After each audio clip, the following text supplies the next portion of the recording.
Hello, this is Melissa Vavlinka and Jenna Bulis. We are in the Seattle, Washington area, and we want to pop on live because we want to talk about something really important and something that we both feel that we should draw awareness to because it's something that we went through together, and it's something that has touched me personally very much over the course of my life. And so really quickly, if you're on the live, you'll see a little icon at the top that says live. If you're on the replay, if you could hashtag replay and just let us know where you're coming in from. We certainly appreciate all the support, likes, and shares that we do in this video. I want to let you guys know something really quickly. At least I'm going to speak on my part. I feel really empowered to discuss what we're about to discuss here, mostly because I recently separated from a job that kind of didn't allow me to speak publicly about some of the experiences that I've been through. And now that I'm kind of in a better place in my life, I can discuss some of the things. And as far as some of the other conversations that are going on in our community, and by that I mean in the program community, we're able to, really find and field a lot more support than we've probably ever had before publicly on this. So before we kind of get into like our personal experiences and hear from Jenna too, this is actually her first live video. Hello. So she and I have been friends for many, many years. And so, we've been through a lot together. And I just want to read a little bit about, you're seeing the hashtag program kids and like, what is that? What does that mean? I want to take you back to a time maybe in your life when you were a teenager, or you can think back on a neighbor or somebody at school that maybe disappeared for a year or 2 years, and you thought to yourself, where did this person go? And there were rumors maybe about where the person may be, and kind of, they came back one day and it was like, they were a different person. And so Jenna and I had an experience like that, when we were in our teenage years. And it's something that I've not been able to talk about, especially publicly, for the reasons I cited, but also because, as you'll find out here, there's a lot of things that we just haven't been able to address until now. We had somebody at the door. So anyway, I want to explain what the program was, what it is, and kind of what is still going on today, right? So the Worldwide Association of Specialty Programs, as it's known today, is an umbrella corporation of associated teen behavior modification programs, boot camps, and therapeutic boarding schools, created by the man that created it, in partnership with Resource Realizations, aka Premier Education Seminars, in the early 1990s.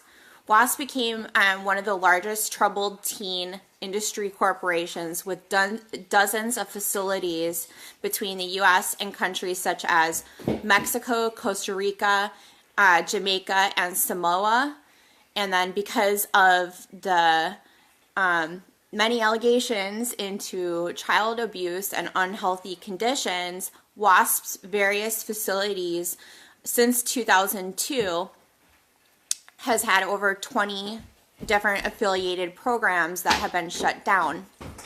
And so I wanted to explain that point in general. I'll be back in a second.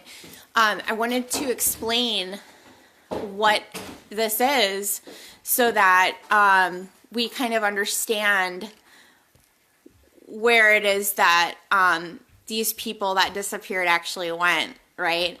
When I was young, and a lot of people would ask me where I was for 2 years of my life, I would tell them that I was in a boarding school. And the reason why I told them that I was in a boarding school was because it wasn't an institutionalized kind of thing that was going on. My parents actually opted into sending me to a place that was, in my case, about 2,000 miles away from my home, and basically signed over about 49% of their custody to the people that were running this program. Now, after hearing that, you might ask yourself, well, why would they do that? Or how did they know about this? Or what were they doing there? So that's really what we're here to talk about today. And I want to also mention that for me, there's so much associated shame around this issue for myself and for thousands and thousands of people that have went through this and are still going through these programs that are completely legal. I want to tell you that I was not in a detention facility. I was not in a formal boarding school. I was in a place that was meant to modify my behavior. And if that behavior was not modified, they would consequently, isolate. So anyway, why was I sent there? I think this is a good time for Jenna to talk, because I've been talking for a little bit. Jenna, because I'm from Wisconsin. Jenna's from the Seattle area originally, so that's kind of a little bit, as we were sent to a boarding school in Thompson Falls, Montana, which is out in the middle of nowhere, about an hour and a half north of Missoula, on the Blue Ridge Mountains out there. And it was a very remote location. Can you tell us a little bit about how you got transported there and why that was? Yeah. So I was 15 years old. I was woken up in the middle of the night by two strangers that took me and drove me to Montana. I didn't get to object. They said, you can do this the easy way or the hard way. And I just need to take a breath. It's okay. So they came into my room and they were like, you can do this the easy way or you can do this the hard way. And I'm like, okay, well, what's that? And they said, well, you're coming with us no matter what, but it's either, do you want to be in handcuffs or not? And so I'm like, okay, well, I guess I'll just go. So I got in the car, couldn't open up the doors or anything, and I thought, I was really angry at my parents. They were there. And so I didn't say anything, and I kept it, or I didn't say anything nice, that's for sure. And we got in the car and we were driving for a couple hours. And then finally I was like, where are we going? Like, we've been in the car for a long time. And they were like, we can't tell you. Okay. So we drove and drove, and it was the middle of the night when I got in the car, and by this time it was the day. And so they're like, I'm like, are we almost there? And they were like, well, we can tell you now because we're like too far away. We know you can't run. But we're in Montana, and you're going to Thompson Falls, Montana. I'm like, for what? And they're like, oh, to get you the help you need. So, yeah. You didn't get to have a say for a minute. You didn't get to object. There was nobody cared what I thought. When I showed up there, I had no way to contact anybody. I had everything taken from me. They make you undress in front of them. They search you and go through all of your things. They said that I focused too much on my image and what I portrayed outside, so they were going to take away my clothes, and I had to wear the old depot, was it called? I actually don't even remember some of the junk that was brought around, but it was like old clothes that people had used. Some of them had been used for rags to clean with, like the grossest old white t-shirt and sweatpants. And so I got to wear those as I was like introduced to my family with a bunch of girls, and that's, well, I was there before Melissa, but after her intake, that's how we met, is because we were both in Serenity family. So together. really quickly, kind of how the program was organized is that basically you have a facility. In the case of the facility that we were in, there were about 400 or so students when I came there. And by the time I'd left, there were 500. So there were just tons and tons of students there. And you're in a facility that is separated between, you know, the boys and the girls. And basically, you know, you're matched with these groups called families that have their own cabins. And the cabins are, you know, separate, obviously, from the other sex. And then the families, which have about 20 or so students in them, all sleep in cabins with kind of bunks. And then underneath, they would have a place for your own possessions. So you get 3 laundry baskets with your possessions, and breakfast, lunch, and dinner were kind of like all seating together in a cabin, and we would basically listen to Tony Robbins. Yeah, like, so the days, everything there was, I think we could rewind a little bit. Yeah. So, everything there was so structured. We had no say. And there were consequences for everything. When I first showed up, I'm like, okay, what's going on? And I'm looking at these girls that are about my same age and look like they've been there. And I'm like, what is this place? How do I get out of here? And they're just like quiet and looking forward. And I'm like, can anybody see me? Hello? Like, how do I get out of here? How can I run? Like, why aren't we leaving? And everybody still would just look silent. And I'm like, I'm so confused on what's happening. So everything's structured. The rules are insane. You can't talk. Well, there was a half an hour a day that we were allowed to talk.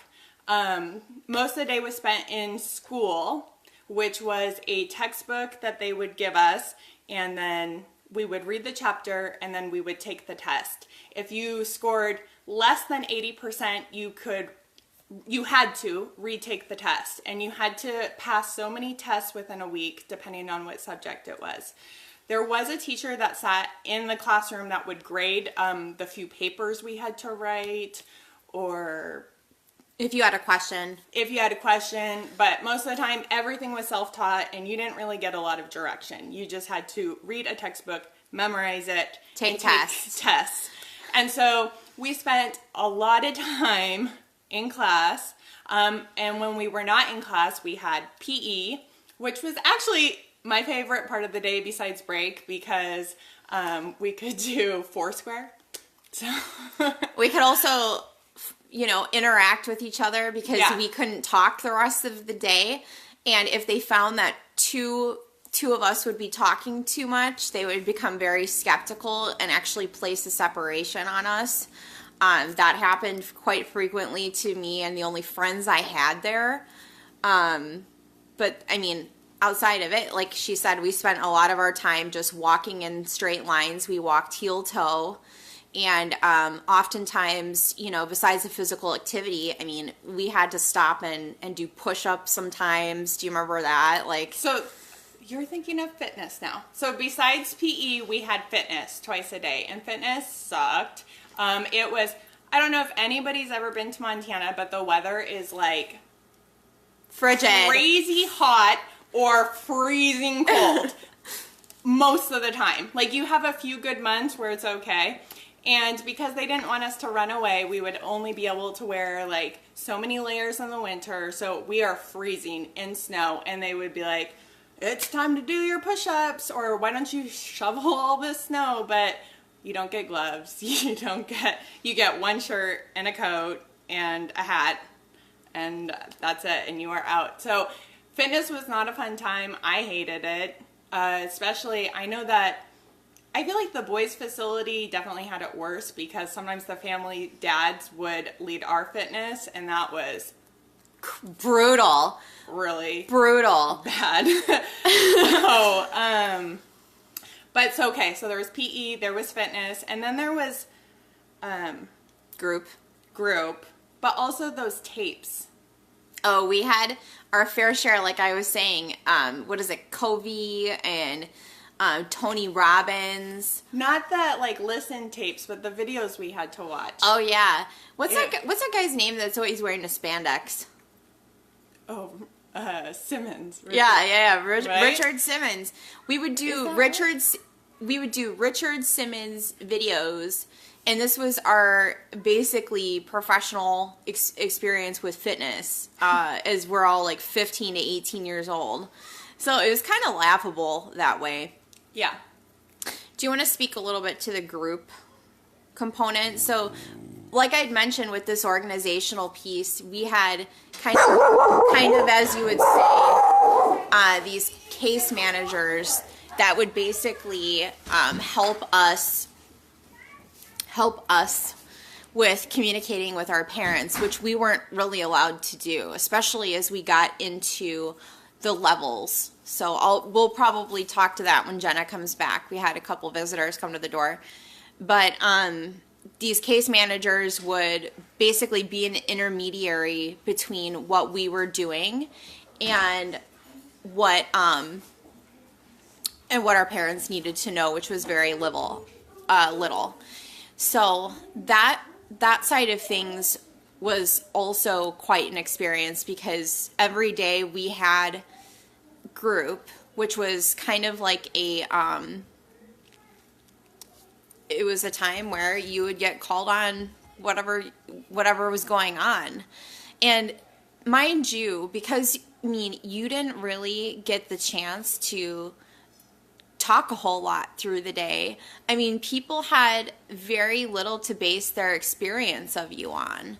So it's just really interesting to me that a lot of these people who were not professional counselors or people that actually knew you personally and your issues outside of what you and your parents are telling them, to be basing these judgments and assessments on. So that's another thing, and it brings me to the fact that we had very little communication with our parents. I think that we were allowed to... No phone calls until you hit level 3, which took me a year to hit that before I got my first phone call. And then all your letters were read and monitored by staff. And if they felt that you were asking to come home, I don't know if you already addressed this, but Nope. If they felt that you were being manipulative in trying to come home, or even just tell them what was going on about the day-to-day there, then they would say that's manipulative, and they would not, you couldn't send the letter. They called us massive manipulators when we were just trying to say basic facts about what was going on. I mean, I don't know if you'd call this abuse, but they again are restraining someone, and we're having to all face the wall. But if you would talk about that, then you were being manipulative, and so they wouldn't send that letter out. so like I said, there were a lot of assessments about like what was going on about our behavior from the staff's perspective, and kind of the assessment from the people around you in your quote-unquote family and the group of people that were around you, that basically told you, how you supposedly were in the world. And that's going to go into the therapeutic component here, Jenna. So, we had therapists. I had a couple of therapists that I dealt with there. Which your parents had to pay extra money for. to get an actual therapist. Did you say that already? I didn't say that. Okay. I didn't say that. So most people got zero therapy by any trained therapist if you just went into the program. There was no therapist at all. But your parents could pay extra to put you in with a real therapist. And I don't know what their credentials are. I assume that I think that they are real therapists. I don't know what level, so. However, if you didn't comply with the rules there, which, let's be real, Jenna, how long did you spend in the program? 18 months. And I was pulled. I never graduated. They kind of slate the program to be a 12-month kind of ordeal. I was there for 2 years. And Jenna, why was your program kind of so long? For a long time, at first I tried really hard to work the program. I thought, I'm going to do this just as fast as I can, and I'm going to get out of here. And, but then I was called fake and told that I was faking it, that I wasn't being real, that I was hiding things, that I wasn't sharing enough, I wasn't mean or giving enough feedback to my friends or referring people for consequences. It was like no matter what I did, I could not get ahead. And if I did refer people for consequences, then they weren't going to support me on level. So it was just like I couldn't work it. So then I was like, fine, everybody says I'm fake. I'm just not going to try. I'll just sit here. I guess I'll just sit here until I'm 18 years old and I can leave.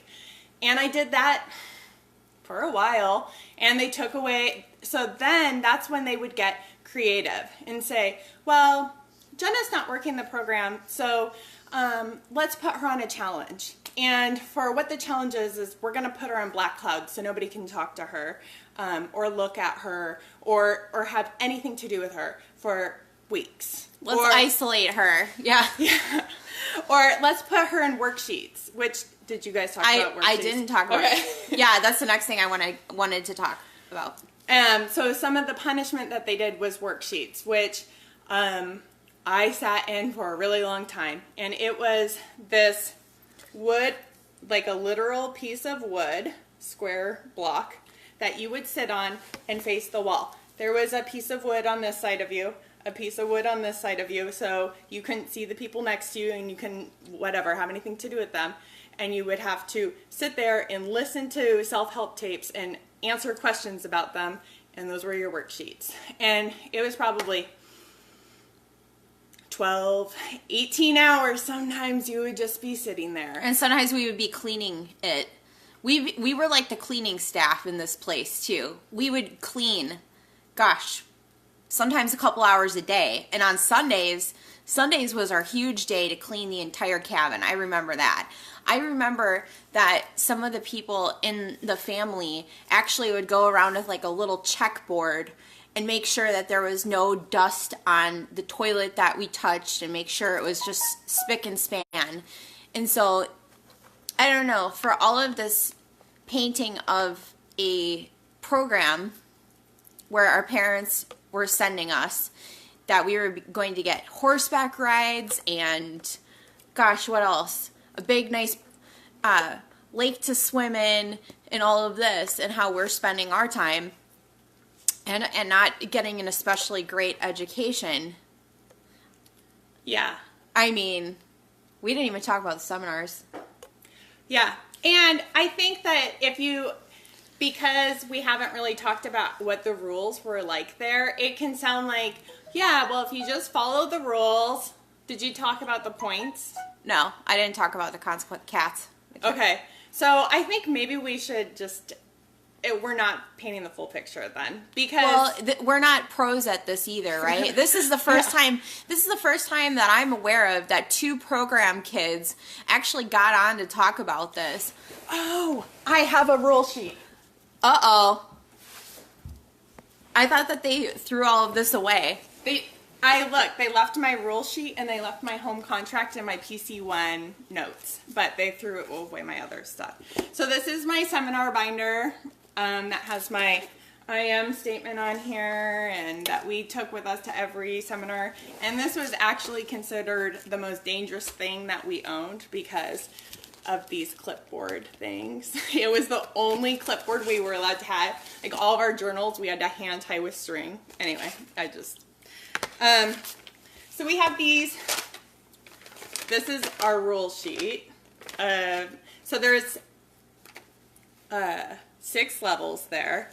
And to get to a different level, you had to have so many points. The way that you got points was through, during the meals, we'd listen to these self-help tapes. Tony Robbins. Sorry, dude. I will never like your voice. And Stephen Covey. Oh my gosh, I can't even remember all these guys.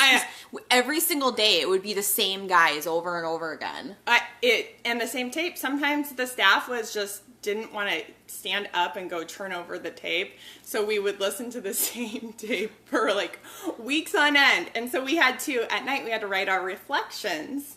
And those were the questions about our different meals, and we would get points based on the tape, what we learned from the tapes during our meals. And so to get to the next level, you had to have so many points, and then you had to also graduate these seminars. And so if you broke any of these rules, then it would take away your points. And so there was category 1s or cat 1s or warnings. I think that's all that we called them. And those would you could self-correct it and just say, oh, I self-correct, I promise not to talk on silent again. And then that was the end of that. But you could only get so many a week. But then at cat 2s and above, the consequences were much bigger. So for a cat 2, you had to write a 200 or 500 word essay, yeah. I forget how many 100 words. And the staff would choose it. And so they would be like, write an essay about why you torment the family so much. Write an essay about why nobody wants to be around you. I don't remember that. I don't remember those exact topics, but they would just choose it. Or write an essay about why you have male acceptance issues. I'm like, I haven't seen a dude in 6 months, so I think anybody would have male acceptance issues at this point, but okay. Anyway, they were crazy. Cat 3 and above, you'd lose all your points. So it was just, you had to start all the way back at level 1, unless you were some of the like higher levels, and you'd lose so many levels, it was more complicated. But basically, anything above a cat 2 really sucked. Like, you didn't want to get one. And some of them you would get sent to worksheets right away, or you would get sent to, oh, my house is so busy today, The Hobbit right away. So, yeah, really quickly about that, and we are getting a little bit interrupted, so I'll just answer this question here. Kelly's asking, why does your parents feel the need to send you there? So, I came from a home very specifically that was pretty religious and very strict, and my parents were not especially supportive toward me, and I think frankly they just didn't know how to parent. I got sent there because I had an older boyfriend and they didn't like it.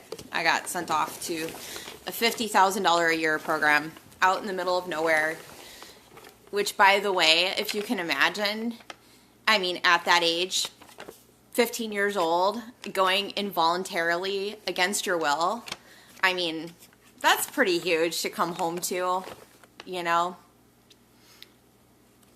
Because it's not like we asked to go there. You know, it's like you get sent there, it's $50,000 a year, and all of a sudden it's all your fault. It's like, no, wasn't my fault. I never raised my hand to be sent there, right? I've never had a criminal record. She's never had a criminal record, right? Anyway, so we were talking. I just answered one of the questions here. Why did your parents feel the need to send you there, Jenna? So I will say I was a really good kid until I hit junior high, and then I was a brat. I tried smoking pot. I was disrespectful. And so I definitely was a turd. And so my mom sent me to go live with my dad. And then at that point, I was so afraid of getting sent to live anywhere. That was at 12. So from 12 to 15, I was like, I'm just going to follow the rules. Yeah, I did like go to parties on the weekends, but typical teenage stuff, like not in any shape or form, like this crazy teenager. Like I was on the JV softball team and like I was not this horrible like child person that people made you out to be. And then when you come back to the little town that you're from, I'm from a little town too. Yeah. You know, I came back and everyone was like, where were you? You know, it's like my parents told them that I was in this go away school. It's like, no, I was in a school completely against my will until I completely conformed to all of the ridiculous rules that were placed in front of me. But yeah, that's a good summation of it.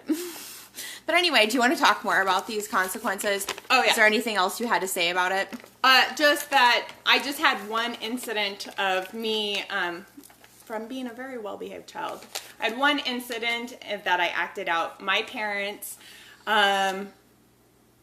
they turned to Dr. Phil and went with his recommendations for what to do with your troubled teen. That was Dr. Phil? Yeah.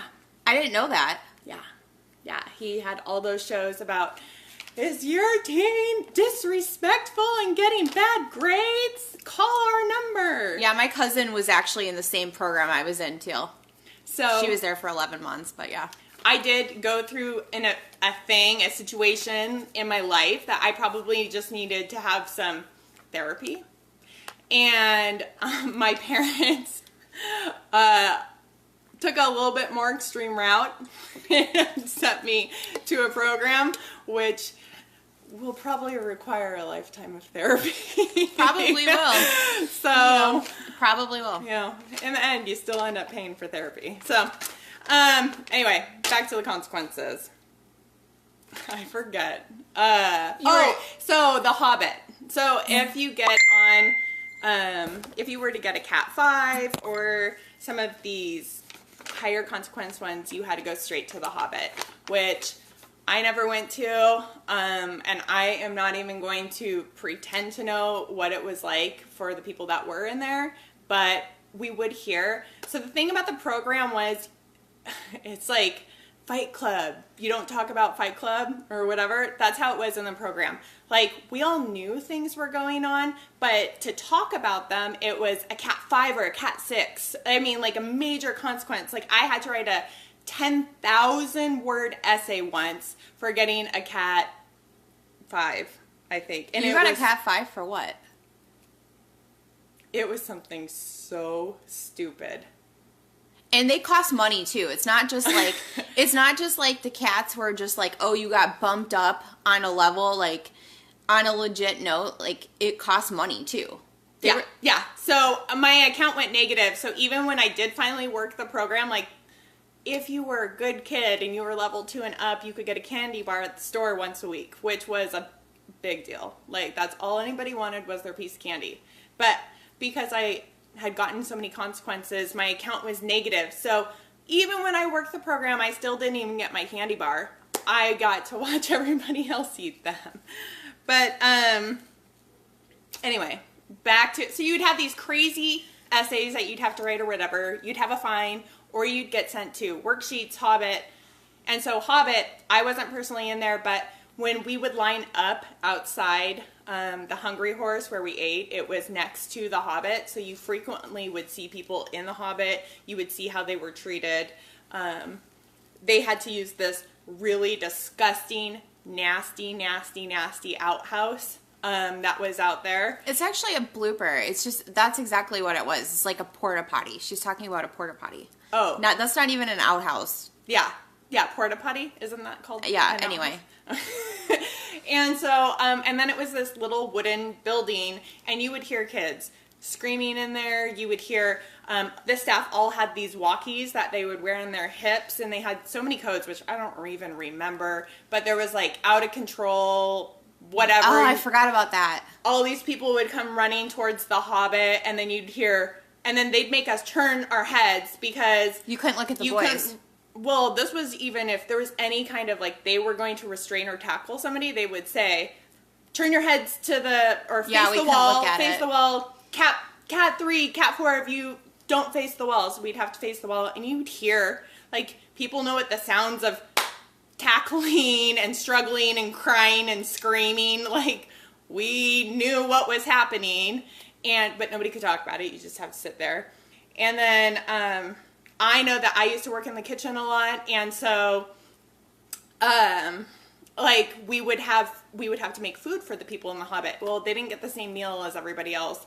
And I remember one time it was taco night, and so we had tortillas and rice and beans out or whatever from our taco night. And so I went to go make the Hobbit people's food, and so I went and used the tortilla and the rice and the beans because that's what you got in the Hobbit. And I actually got in trouble. They said, no, that food is not for the Hobbit people. And so they made me go to the freezer and use these tortillas that weren't even in a bag. Like they had just left open tortillas out that were all crumbly, old beans and rice. I mean, it was like you try to put the spoon in it to get it out. You couldn't even get it. The food